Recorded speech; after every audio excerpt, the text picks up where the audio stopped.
Gold hub తాకట్టులో ఉన్న బంగారాన్ని విడిపించి కొనబడును. అదే రోజు ఆన్లైన్ ధరకు కొని డబ్బులు ఇవ్వబడును. Hello guys, welcome to our channel. నేను వినందు. ఇవాళ మనతో పాటు స్టూడియోలో ఉన్నారు supreme court advocate Sai Krishna Azad గారు.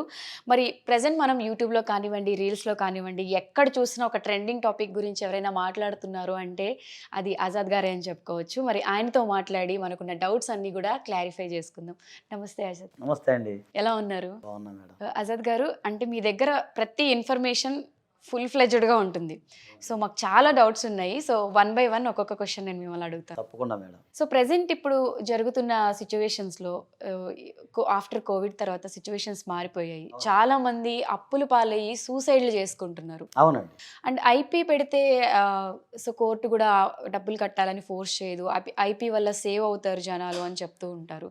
మరి ఇవన్నీ ఉన్నప్పటికీ కూడా మన సెలబ్రిటీ ఫీల్డ్లోనే చాలా మందిని చూసాం. అవునండి. సో బయటికి రానివి ఇంకెన్ని ఉన్నాయో. అవునండి. అసలు ఈ ఐపీ అనేది ఈ అప్పులకి ఎంతవరకు సెట్ అవుతుంది అంటారు? ఖచ్చితంగా అండి. అసలు ఇన్సాల్వెన్స్ పిటిషన్ అంటాం మనం. అంటే ఇది సరికి ఇన్సాల్వెన్స్ యాక్ట్ ఇది 1920s బ్రిటిష్ వాళ్ళు ఉన్నప్పుడు తయారు చేసిందండి. అది ఈ రోజు కదా, 100 years బ్యాకే తయారు చేశారు. సో చాలామందికి ఏంటంటే అప్పుల బాధ ఎక్కువైపోయి తలకు మించిన భారం అయిపోయి వాళ్ళు డిప్రెషన్కి వెళ్ళిపోతూ ఉంటారు. అప్పులు ఏమో ఒత్తిడి చేస్తూ ఉంటారు. నువ్వు ఇస్తావా వస్తావా, లేదా నేను నడిచి చేస్తావు, నీ పరువు తీస్తావు, అది చూస్తావు అని చెప్పేసి. ఈ సందర్భంలో ఏమవుతాడంటే మనిషి లీగల్గా ఉన్న ఆస్పెక్ట్స్ ఏవైతే ఉన్నాయో తెలియకుండా తనలో తాను కుమిలిపోతూ ఎవరికి చెప్పుకోలేక కొన్ని సందర్భాల్లో సూసైడ్ చేసుకునే బోలు మంది ఉన్నారు. మీకు ఓపెన్గా చెప్పాలంటే మేడం, నా దగ్గరకు వచ్చే వాళ్ళు చాలామంది కూడా ఫస్ట్ చచ్చిపోదామనే ఉద్దేశంతో వస్తారు, సూసైడ్ చేసుకున్న ఉద్దేశంతో వస్తారు. తర్వాత నేను చెప్తాను, వాళ్ళు కౌన్సిలింగ్ ఇస్తాను. ముందు మీకు సైకలాజికల్ కౌన్సిలింగ్ అవసరం. ఎందుకు అంటే ఇక్కడ మనం మాట్లాడుకునేది నిజాయితీగా ఉన్న వాళ్ళ గురించి అండి. ఇప్పుడు మీకు ఒక ఎగ్జాంపుల్ చెప్తానండి. ఆఫ్ఘనిస్తాన్లో తాలిబాన్ ప్రభుత్వం వచ్చింది కదా, దాని ద్వారా దాదాపు మన దేశంలో కొన్ని వందల మంది అప్పులు పాలైపోయారు. వందల మంది కదా, వేల మంది కూడా అప్పులు పాలైపోయారు. అదేంటంటే మన ఆఫ్ఘనిస్తాన్కి మన ఇండియాకి ఏం సంబంధం అనేది కామన్ మ్యాన్ ప్రశ్న. ఎందుకంటే మనకు వచ్చే డ్రై ఫ్రూట్స్ అన్నీ కూడా ఆఫ్ఘనిస్తాన్ ద్వారా మనకు వస్తాయి.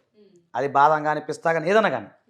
చాలామంది మన దేశానికి సంబంధించిన వర్తకులు ఎవరైతే ఉన్నారో అక్కడ ఆఫ్ఘనిస్తాన్కి సంబంధించిన వాళ్ళతో మామూలుగా మన ప్రొఫెషనల్గా కానీ వాళ్ళ బిజినెస్ పరంగా కానీ కొన్ని అగ్రిమెంట్స్ ఉంటాయి.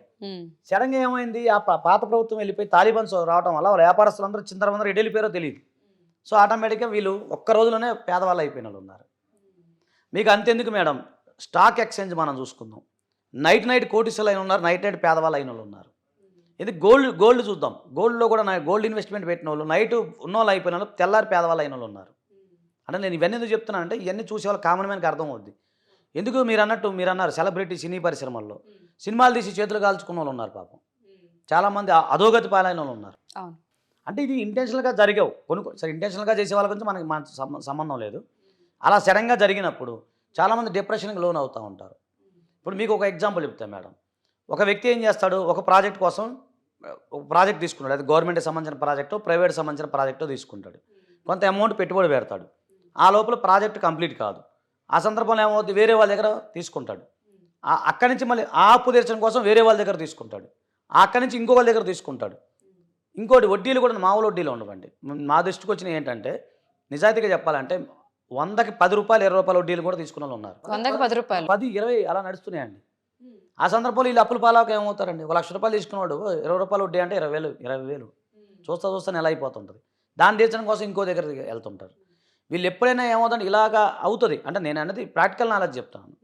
సో ఇలాంటి సందర్భాల్లో కానీ ఏదన్నా మీ యొక్క బిజినెస్ డౌన్ అయిపోయి మీ ఆర్థిక స్థితి బాగాలేక కట్టలేని స్థితిలో ఉన్నప్పుడు ఇన్సాల్వెన్స్ పిటిషన్ సెక్షన్ 10 కింద మనం సీనియర్ సివిల్ జడ్జి కోర్టు కానీ జిల్లా కోర్టులో కానీ ఒక న్యాయవాది ద్వారా వేసుకోవచ్చు. అయితే నేనేమంటాను, ఇప్పుడు జనరల్గా ఇప్పుడు మనకేం టాపిక్ వస్తుంది, ఇంత బాగా చెప్తున్నావు సార్, ఏసీ రూమ్లో కూర్చొని బాగా చెప్తున్నావు నువ్వు, మరి డబ్బులు ఇచ్చిన వాళ్ళు ఏమైపోవాలి, మరి వాళ్ళు ఇంకా తురుపురికి దండం పెట్టాలా అని చాలామంది ప్రశ్నలు అడుగుతుంటారు. మన కామెంట్లో కూడా అవే వస్తుంటాయి. నేనేమంటున్నానంటే ఇన్సాల్వెంట్ పిటిషన్ పెట్టినంత మాత్రం అతను ఇన్సాల్వెంట్ కాదు. ఇన్సాల్వెంట్ డబ్బులు కట్టలేనని కాదు. కోర్టుకి అతను అప్లికేషన్ పెట్టుకున్నాడు ఒక న్యాయవాది ద్వారా. అయ్యా నాకు ఇలా అప్పులు అయిపోయినాయి, నేను డబ్బులు కట్టలేను, నా పరిస్థితి ఇలా ఉంది అన్నప్పుడు దీనికి కొంత సమయం దొరుకుతుంది. ఇప్పుడు 1 year 2 years 3 years సమయం దొరుకుతుంది. ఆ టైంలో ఇతను కనుక మళ్ళీ తిరిగి జీవితంలో కోలుకున్నప్పుడు మనం ఆ డబ్బులు ఏవైతే ఉన్నాయో పిలిచి తిరిగి చెల్లించేయచ్చు, ఇబ్బంది లేదు. లేదు ఉదాహరణకి ఆయనకు ఒక 10 కోట్లు అప్పు అయింది, ఆయన ఆస్తి 2 కోట్లు 3 కోట్లు ఉందనుకోండి, రిసీవర్ని అపాయింట్ చేసేసి మనం వచ్చిందని అందరికీ షేర్ చేయొచ్చు. ఇప్పుడు something is better than nothing కదండి. అలా కాకుండా మనం ఒక వ్యక్తి, ఇప్పుడు నేను ఒక వ్యక్తిగా అప్పు ఇచ్చాను, అప్పు ఇచ్చినప్పుడు కొన్ని జాగ్రత్తలు తీసుకోవాలి. అది మనం నెక్స్ట్ వీడియో చేద్దాము. అప్పు ఇచ్చినప్పుడు ఎలాంటి జాగ్రత్తలు తీసుకోవాలనేది నేను చెప్తాను. దాని ప్రకారం మీరు తీసుకోవాలి. లేదు మీరు తీసుకోలేదు, అత్యధిక వడ్డీలకు ఆశపడి ఎదుటి వాళ్ళకి 100కు 10 రూపాయల వడ్డీ, 100కు 20 రూపాయల వడ్డీ ఇచ్చేసి, అది నేరం అసలు చట్ట ప్రకారం. ఇచ్చేసి మీరు నీకు 1,00,000 ఇచ్చాను, నీకు 10 లక్షలు అయిందని చెప్తే అతను ఎక్కడికి తీసుకొచ్చి కడతాడండి? అదొకట. రెండోది, లేదు మీరు ఒత్తిడి చేశారనుకోండి, అతను ఏదైనా చనిపోయాడు, తీసుకున్న వ్యక్తి డబ్బులు తీసుకుని మీకు వస్తాయా జీవితంలో? రావు. అసలు ఈ జన్మలో వస్తాయా? రావు. అలాంటప్పుడు మీరు ఒత్తిడి చేయకుండా అతనికి అంత వెసులుబాటు ఇచ్చి ఒక న్యాయవాది ద్వారా వెళ్ళి కూర్చున్నప్పుడు సామరస్యంగా పరిష్కారం అవుతుంది. అది చెయ్యాలి. మీరు లేదు మీరు డబ్బులు ఇచ్చారని చెప్పి కొట్టే హక్కు మీకు లేదు. మన వీడియో మనం చూసాం. డబ్బులు ఇస్తే కొట్టాలని చట్టంలో ఎక్కడా లేదు. చాలామంది బోధకుదారులకు పాల్పడుతూ ఉంటారు. నువ్వు డబ్బులు ఇవ్వరా, డబ్బులు తీసుకుని వెళ్ళిపోతావా అని చెప్పేసి అతన్ని కొడతా ఉంటారు. కొడుతుంది అది ఇంకా తిరిగి నేరం కదా. లేదు అతను ఏదైనా సూసైడ్ చేసుకుంటాడు, మీకు డబ్బులు పోగా మళ్ళీ తిరిగి మీ మీదే మళ్ళీ అబిట్మెంట్ ఆఫ్ సూసైడ్ కింద మళ్ళీ మిమ్మల్ని అరెస్ట్ చేసే అవకాశం ఉంటుంది. ఇన్ని రకాల ప్రాబ్లమ్స్ ఉంటాయి. అలాంటి నేను డబ్బులు ఇవ్వమని కాదు, లేకపోతే డబ్బులు ఎగ్గొట్టమని కాదు. మీరు ఆలోచించాల్సింది న్యూట్రల్గా, ఒక వ్యక్తి న్యూట్రల్గా ఆలోచించాలి. చట్టంలో ఇన్ని రకాల అవకాశాలు ఉన్నాయి. కాబట్టి నేనేమన్నా ఒక వ్యక్తిని మీరు బలవంతంగా ఇబ్బంది పెట్టి, లేదా మీరు అరే ఇస్తావా చేస్తావా, నేను చంపేస్తావా అంటే అతను చనిపోతే మీకు ఆ డబ్బులు రావు. సో ఒకవేళ ఐపీ కట్టలేని పరిస్థితుల్లో ఐపీ పెడితే అప్పుడు సిచ్యువేషన్స్ ఎలా ఉంటాయంటారు? ఎస్ అండి, మంచి క్వశ్చన్ అడిగారు. ఇప్పుడు ఇక్కడ సాల్వెంటా ఇన్సాల్వెంటా అనేది కోర్టు వారు నిర్ణయం తీసుకుంటారు. ఇన్సాల్వెంటు అంటే ఇతను డబ్బులు కట్టలేడు అని చెప్పి కోర్టు వారు చెప్తారు. చెప్పినప్పుడు అతను అతను అడిగే రైటింగ్ వీళ్ళకి రైట్ లేదు. ఇంకా అతను ఇన్సాల్వెంట్ గానే ప్రకటన, దివాలా కూడు అంటారు మన తెలుగు, దివాలా తీసేటారు అంటారు కదా. సో అది కోర్టు వారు చెప్తారు అది. సో కోర్టు వారు చెప్పడానికి ముందు దానికి రకాల చాలా ఎగ్జామినేషన్ ఉంటాయి, ఎగ్జామినేషన్స్ ఉంటాయి. ఇప్పుడు ఉదాహరణకి కొంతమంది ఉంటారు, ఇప్పుడు నేను ఐపీ పెట్టాలనే ఉద్దేశంలో ఒకడు ఏం చేస్తాడు, ఉన్న అతని పేరు మీద కొన్ని ఆస్తులు ఉన్నాయి అనుకోండి, అది వేరే వాళ్ళు ట్రాన్స్ఫర్ చేశాడు అనుకోండి. కొన్ని సందర్భాల్లో అతను తెలియకుండా చుట్టాల పేరు మీద కొన్నాడు అనుకోండి. ఇవన్నీ మనం రుజువు చేసుకోవచ్చు. రుజువు చేసుకుని లేదండి ఇతను కావాలని ఇంటెన్షనల్గా ఐపీ పెట్టాడండి, ఇతను 10 కోట్లు పెట్టాడు అనుకో, ఆల్రెడీ 5 కోట్లు వేరే వాళ్ళకి మార్చాడు, లేదా వేరే వాళ్ళ పేరు ట్రాన్స్ఫర్ చేశాడు. ఇవన్నీ కూడా మీరు ఎంక్వైరీ చేసి పెడితే కోర్టు నమ్మదు ఇంక అప్పుడు. సో అతను ఇన్సాల్వెంట్ కానీ ప్రకటించదు. లేదు జెన్యూన్గా, ఇప్పుడు నేను చెప్పాను కదా కొన్ని కేసులు, మనం చేసిన కేసులు కొన్ని ఉన్నాయి. ఆ కేసుల్లో ఏంటంటే జెన్యూన్గానే అలా నైట్ కోటీసుడు తెల్లారేసరికి పేదవాడు అయిన సందర్భాలు ఉంటాయి. సో అలాంటి సందర్భాలు ఎవరైనా చేయలేరు కదా మేడం. ఇప్పుడు విధి అనేది మన చేతిలో ఉండదు కదా. ఇప్పుడు మనం ఎన్ని మాటలు చెప్పినా కూడా ఒక పెద్ద మన కళ్ళ ముందు ఎంతమంది కోటీసులు కూడా భిక్షాధికారులు ఉన్నారు, భిక్షాధికారులు లక్షాధికారులు అయిన వాళ్ళు ఉన్నారు. జీవితం అనేది చెప్పలేం, విధి అనేది. కాబట్టి ఏంటంటే ఇన్సాల్వెన్స్ అంటే ఇవన్నీ మనం ఎందుకు చెప్తున్నాం అంటే, ఇన్సాల్వెంట్ పిటిషన్ మీకు ఒకటి ఐపీ అనేది ఒకటి ఉంది. భరోసాగా మీరు ఏదైనా ఉంటే అలాంటి సూసైడ్ చేసుకోవద్దు. జీవితం అనేది చాలా అమూల్యమైంది. మీ మీద మీరు ఒక్కలే ఏదైనా సూసైడ్ చేసుకుంటే మీ మీద ఆధారపడి బతికే వాళ్ళు చాలామంది ఉంటారు. పిల్లలు ఉంటారు, భార్య బిడ్డలు ఉంటారు, వాళ్ళందరూ అన్యాయం అవుతారు. సో మీరు అలాంటి ఆలోచన పెట్టుకోకుండా కోర్టు దృష్టిలోకి వెళ్ళి మనం ఈ ఇన్సాల్వెంట్ పిటిషన్ వేసుకొని కొంత సమయంలో మీరు మీ డబ్బుల యొక్క ఏదైతే మీరు కట్టాల్సిన డబ్బులు ఏవైతే ఉన్నాయో ఇవి కట్టమని నేను చెప్తున్నాను.